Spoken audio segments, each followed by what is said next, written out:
अस्सलाम वालेकुम।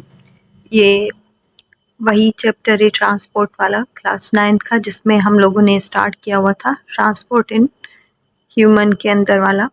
तो यहाँ पर आज डिस्कस कर रहे हैं हम लोग ह्यूमन हार्ट।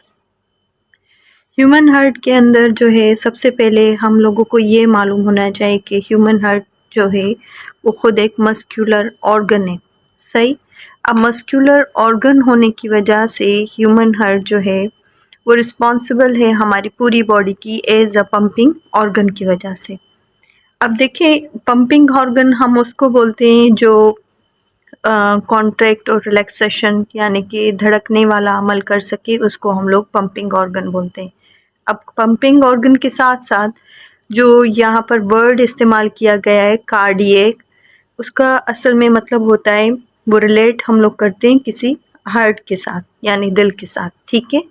तो हार्ट के जो मसल्स होते हैं हमारे पास वो मोस्टली कार्डियक मसल्स कहलाते हैं, जो एक्शन में हमारे पास इनवॉलंटरी मूव होते हैं, यानी कि वो खुद धड़कते रहते हैं, चलते रहते हैं, किसी भी चीज़ की कंट्रोल के अंदर नहीं होते। वो उसको ना हम लोग रुका सकते हैं, ना उसकी मूवमेंट को हमारे हाथ में कि उसको तेज़ कर सके। ठीक है। तो ह्यूमन बॉडी के अंदर जो हार्ट है दरअसल वो दोनों लंग्स के बीच में पड़ी हुई है, या आप यूँ भी पढ़ते होंगे या सुना हुआ होगा कि ह्यूमन हार्ट जो है वो स्लाइटली लेफ़्ट साइड के अंदर मौजूद होती है।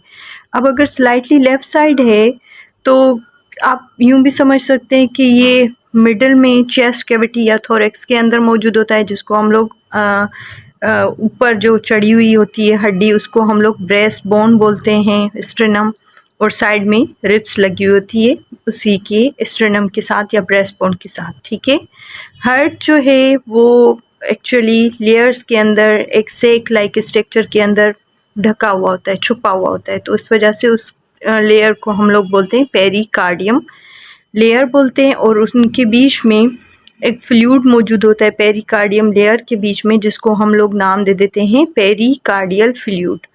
अब पेरिकार्डियल फ्लूइड का दरअसल यहाँ पर एक फंक्शन है, जिस फंक्शन को हम लोग बोलते हैं कि ये उन लेयर्स के बीच में फ्रैक्शन को रिड्यूस करता है, ताकि वो उनके बीच में लेयर्स के बीच में कोई भी फ्रैक्शन धड़कने के टाइम या कॉन्ट्रैक्ट और रिलैक्स होने के टाइम हार्ट के जो मसल्स होते हैं पंपिंग के दौरान वो जो है फ्रैक्शन को बिल्कुल रिड्यूस कर दे। ठीक है।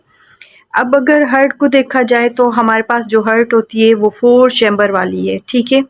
वैसे हम लोग डिफरेंट चैम्बर्स की हार्ट को डिस्कस करते हैं ऊपर वाली क्लासेस के अंदर, जैसे सपोज हो गई फिशेस की 2 चैम्बर हार्ट पढ़ाते हैं हम लोग, फिर आ जाते हैं एम्फीबियन पर, फिर 3 होती है, रेप्टाइल्स में 3 होती है।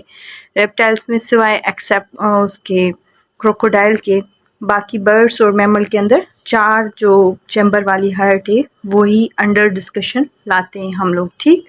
तो अब अगर 4 चैम्बर वाली हार्ट यहाँ पर बर्ड्स और मैमल्स के अंदर हम लोग पढ़ रहे हैं तो उसके 4 चैम्बर हैं। जो अपर वाली 2 चैम्बर कहलाते हैं राइट और लेफ़्ट साइड के, उन दोनों को हम लोग नाम दे देते हैं कि ये दोनों दरअसल थिन वॉल्ड चैम्बर हैं, और इनको हम लोग बोलते हैं एट्रिया।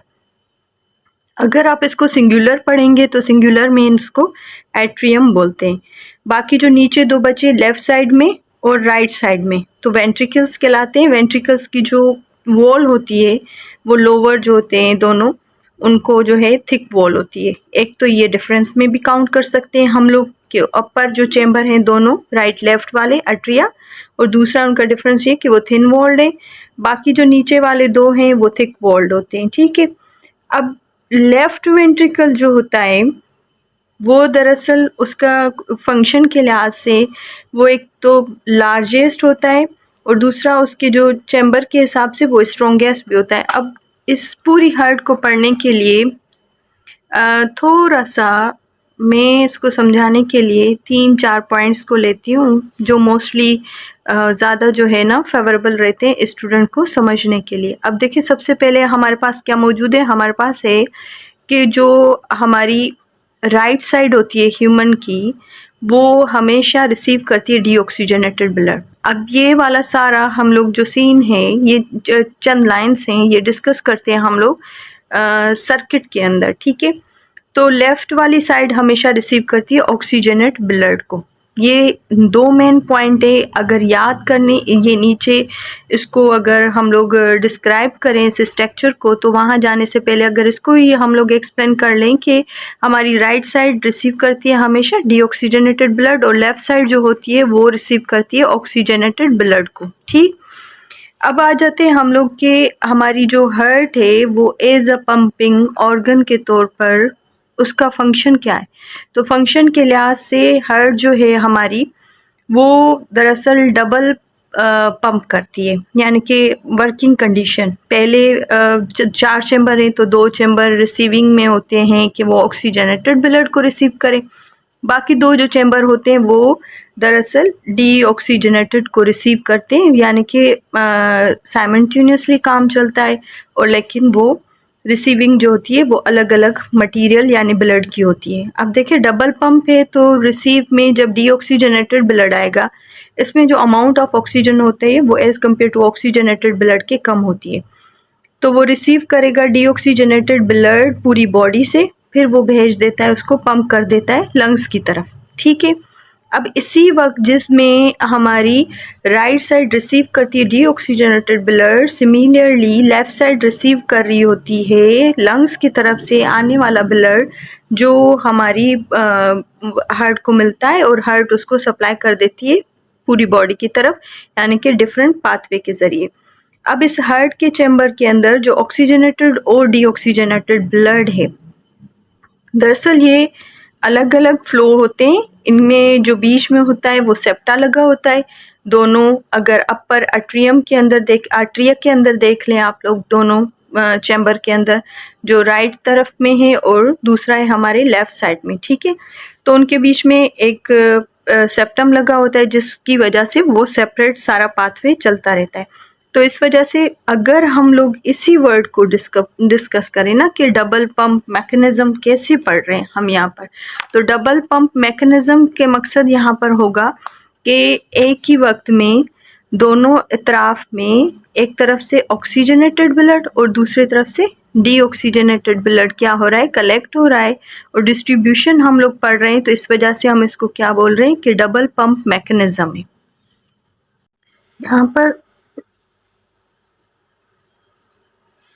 यहाँ पर अगर देखा जाए तो यहाँ पर इस पाथवे को आगे लेकर जा रहा है कि राइट एट्रियम जो होती है वो हमेशा डीऑक्सीजनेटेड ब्लड रिसीव करती है। अब डीऑक्सीजनेटेड ब्लड ऊपर अगेन मैंने इसी चिट पर लिख दिया था कि जो हमारी बॉडी की आर्टरीज़ हैं वो सारी आर्टरीज़ जो हैं वो ऑक्सीजनेटेड ब्लड को कलेक्ट करती हैं। और दूसरा हिंट ये है कि सिवाय हमारे पास पल्मोनरी आर्टरी के अलावा बाकी जितना भी ब्लड जो होता है वो सारा ऑक्सीजनेटेड ब्लड होता है, पल्मोनरी आर्टरी में डीऑक्सीजनेटेड ब्लड होता है। Number 1 point. नंबर 2 पर यहाँ दूसरा पॉइंट शेयर किया हुआ है कि जितनी भी हमारे पास वेन्स हैं वो सारी डीऑक्सीजनेटेड ब्लड को कलेक्ट करती है सिवाय किसके, पल्मोनरी वेन के। अब देखिए सेम ही है लेकिन एक दूसरे से थोड़ा बहुत वाइस वर्सा लिखा हुआ है, तो इसी पैराग्राफ में इसी चीज़ को डिस्कस करें कि जो राइट एट्रियम है वो एक्चुअली हमारे पास डीऑक्सीजनेटेड ब्लड को लेता है। ठीक, नंबर 1 पॉइंट। और दूसरा ये कि लेने के लिए इसको किसकी हेल्प होती है, वेन्स की होती है। अब वेन्स के अंदर हमारे पास खुद जो है वो लार्जेस्ट एक वेन है हमारी बॉडी की जिसको हम लोग बोलते हैं वेना केवा। वो दरअसल सुपीरियर में भी आती है और इन्फीरियर में भी आती है, यानी कि बॉडी के सुपीरियर रीजन्स या पार्ट्स के अंदर भी जाती है और इन्फीरियर पार्ट्स के अंदर भी आती है। तो ये कलेक्ट हमेशा कौन सा ब्लड करेगी, डीऑक्सीजनेटेड ब्लड को कलेक्ट करके राइट एट्रियम के अंदर डालती है। राइट एट्रियम कॉन्ट्रैक्ट होगा, सिकुड़ेगा, सिकुड़ने के बाद सारा डीऑक्सीजनेटेड ब्लड चला जाता है राइट वेंट्रिकल की तरफ। अब राइट वेंट्रिकल के अंदर जब वो खुलता है तो वहीं पर एक लगा होता है वेल्व। उस वेल्व के पास 3 फ्लैप्स होते हैं जिसकी वजह से उसके ऊपर नाम पड़ा गया है या डाला गया है कि ट्राइकस्पिड वेल्व। ठीक है, नेक्स्ट हमारे पास जो होती है ये सारा हमारे पास पल्मोनरी ट्रंक कहलाता है, क्योंकि पल्मोनरी जो ट्रंक होता है वो दरअसल लंग्स के साथ कनेक्टेड होता है। फिर ये सारा ब्लड राइट वेंट्रिकल से निकलने के बाद फिर जाके ये पड़ता है हमारे लंग्स के अंदर, और लंग्स इसको जो है अगेन ऑक्सीजनेटेड ब्लड बनाते हैं। और यहाँ पर जो है एक हमारे पास दूसरा वेल्व यहाँ पर इन्वॉल्व होगा। जब वो राइट वेंट्रिकल से निकलेगा तो वहाँ पर फिर एक वेल्व लगा होता है जिसको हम लोग बोलते हैं पल्मोनरी सेमी ल्यूनर वेल्व। अब पल्मोनरी सेमी ल्यूनर वेल्व का जो या सारे वेल्व के फंक्शन दरअसल ये होते हैं कि ये हमेशा प्रिवेंट करते हैं बैक फ्लो से, ताकि जो भी हमारी बॉडी का ब्लड जहाँ से निकल रहा है वो वापस उस चैम्बर के अंदर ना आए और आगे की तरफ मूव ऑन करें। अब यहाँ पर सिमिलरली हमारे पास जो है राइट साइड का जो चैम्बर है उसी को भी यहाँ पर वैसे ही डिफाइन किया हुआ है कि ऑक्सीजनेटेड ब्लड जो है वो कहाँ से आएगा, लंग्स से आएगा। लेकर आने वाली पल्मोनरी वेन है, ठीक। फिर ये सारा ब्लड डाल देती है हमारी लेफ्ट एट्रियम में। अब लेफ्ट एट्रियम पंप करेगा, कॉन्ट्रैक्ट होगा, सिकुड़ेगा, सारा ब्लड जाएगा लेफ्ट वेंट्रिकल की तरफ। लेफ्ट वेंट्रिकल की तरफ जब जाता है तो इसकी जो ओपनिंग होती है लेफ्ट एट्रियम और लेफ्ट वेंट्रिकल के बीच में, वहाँ पर दो फ्लैप लगे होते हैं एक वेल्व को, जिसकी वजह से उसके ऊपर नाम पड़ जाता है बाइसेप वेल्व, ठीक।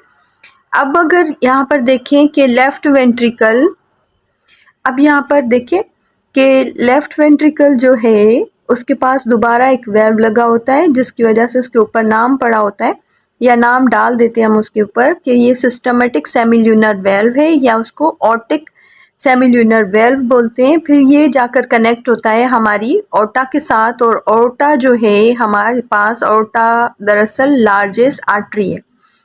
अब वो लार्जेस्ट आर्टरी जो है अगेन ब्लड को जो है डिस्ट्रीब्यूट कर देगी पूरी बॉडी के अंदर, जो जिसका फ्लो हमारी बॉडी को मिलेगा किसके ज़रिए, ऑर्टा के ज़रिए और डिफरेंट आर्टरीज़ के ज़रिए। अब यहाँ पर देखा जाए तो यहाँ पर हमारे पास थ्रू डायग्रामेटिकली अगर इसको समझें तो ये वाली साइड हमारी काउंट होती है लेफ़्ट साइड की तरफ, और ये होती है राइट साइड की तरफ। अगर इसको मूव करें अपनी हार्ट की तरफ लेकर आएँ तो फिर ये थोड़ा सा चेंज हो जाता है। अब यहाँ पर देखिए कि मैंने अभी बताया कि जितनी भी आर्टरीज़ हैं वो ऑक्सीजनेटेड ब्लड को कैरी करती हैं सिवाय पल्मोनरी आर्टरी के, ठीक है। तो पल्मोनरी आर्टरी यहाँ पर हमारे पास डीऑक्सीजनेटेड ब्लड को उठा रही है। यहाँ पर देखिए ये राइट साइड के साथ कनेक्टेड है। अब राइट साइड जो है ये एट्रियम हो गया, यहाँ पर हमारा सुपीरियर वेना कैवा जो है वो अटैच्ड है, और ये इन्फीरियर आ गई, ठीक। दोनों आकर ओपन हो रही है राइट एट्रियम में। राइट एट्रियम जो है यहाँ पर ट्राइकस्पिड वेल्व लगा हुआ है, फिर ये सारे ब्लड को भेज रहा है राइट वेंट्रिकल में। राइट वेंट्रिकल के साथ यहाँ पर हमारे पास सेमील्यूनर पल्मोनरी सेमील्यूनर वेल्व लगा हुआ है जो ब्लड को लेकर जा रहा है, पल्मोनरी आर्टरी को दे रहा है, पल्मोनरी आर्टरी लंग्स को दे रही है। अगेन इस तरफ देखें तो हमारे पास ये जो है ब्लड को लाने वाली हमारी पल्मोनरी वेन है जो ब्लड को ला रही है हमारी किस तरफ में, लेफ्ट एट्रियम में। लेफ्ट एट्रियम के पास बाइकस्पिड वेल्व लगे हुए दो फ्लैप वाला, फिर ये लेफ्ट वेंट्रिकल की तरफ ब्लड आएगा। अब लेफ्ट वेंट्रिकल से ये ओर्टा सेमील्यूनर वेल्व है जो इसको सप्लाई देगा ओर्टा की तरफ, और इसको हम लोग सिस्टमेटिक भी बोलते हैं, ऑर्टिक भी बोलते हैं। ओर्टा की तरफ जाएगा तो 3 मेन आर्चेस निकल रही हैं जो इसको फ्लो करवा देंगी बॉडी के डिफरेंट पार्ट्स के अंदर।